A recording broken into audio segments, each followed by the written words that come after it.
ওয়ালাইকুম রহমতুল্লাহ। সম্মানিত প্রিয় শেখ। আসসালাম রহমতুল্লাহ বরকাত। জি। জি আমি কোথা- জি আমি ভারতের ত্রিপুরা থেকে। বলেন, প্রশ্ন বলেন, মাশাআল্লাহ।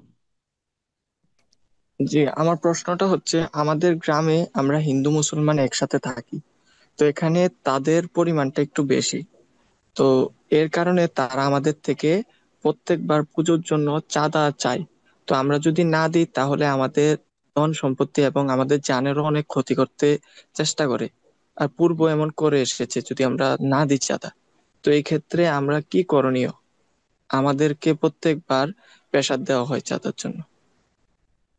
ভারতে এর আইন হচ্ছে, সংবিধান হচ্ছে যে ধর্মীয় আচার অনুষ্ঠানের জন্য অন্য ধর্মাবলম্বীর কাছে চাঁদা চাওয়া বৈধ নয়। চাঁদার জন্য ফোর্স করা বৈধ নয় আইনত। অবৈধ কাজ, এটি অন্যায় কাজ, সুতরাং তারা অন্যায় কাজ করছে। হ্যাঁ, সংবিধান বিরোধী কাজ করছে। দেশের আইন বিরোধী কাজ করছে।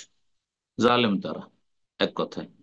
দুই নম্বর কথা হচ্ছে যে আপনাদের করণীয় কি? আপনাদের করণীয় হচ্ছে যে আপনারা সেই এলাকা থেকে পারলে যেখানে মুসলিম জনসংখ্যা বেশি রয়েছে সেসব এলাকায় হিজরত করবে। একই দেশের মধ্যে হিজরত করা ফরজ যদি দ্বীন ইসলাম পালনে বাধাগ্রস্ত হন কোনো এলাকায়, সেখানে সংখ্যায় কম থাকার কারণে বা জুলমের শিকার হচ্ছেন, চরমপন্থী রয়েছে, জালেমরা রয়েছে, তাহলে সেই এলাকাতে হিজরত করবেন। ভালো এলাকা, ভালো মানুষ আছে, হিন্দুদের মধ্যে ভালো মানুষ আছে, যেসব এলাকায় ভালো মানুষ বাস করে সেসব এলাকায় বসবাস করবেন। আর মুসলিম এলাকা, আমরা একজন মুসলিম, সুতরাং আপনি মসজিদের কাছাকাছি যেখানে ইসলামী প্রতিষ্ঠান রয়েছে, মুসলিম সমাজ রয়েছে, মুসলিম সেখানে ইসলামের দিনের খেদমত হচ্ছে, এরকম জায়গায় সেই আকিদার লোকেরা রয়েছে, শিরক বিদাতের আকিদার লোকেরা হয়তো নামে মুসলিম, তাদের এলাকায় বসবাস করা আপনার জন্য জায়েজ না, হিজরত করুন।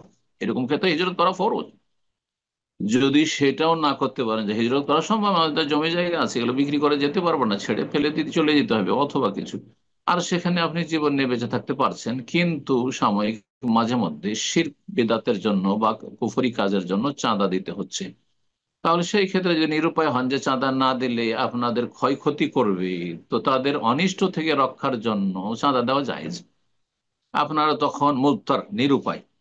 তো নিরুপায়ের জন্য হারাম কাজ ততটা জায়েজ যতটা করে সে সে জুলম থেকে বেঁচে থাকতে পারে, জুলম থেকে মুক্ত হইতে পারে জালেমের, তো এতটা জায়েজ।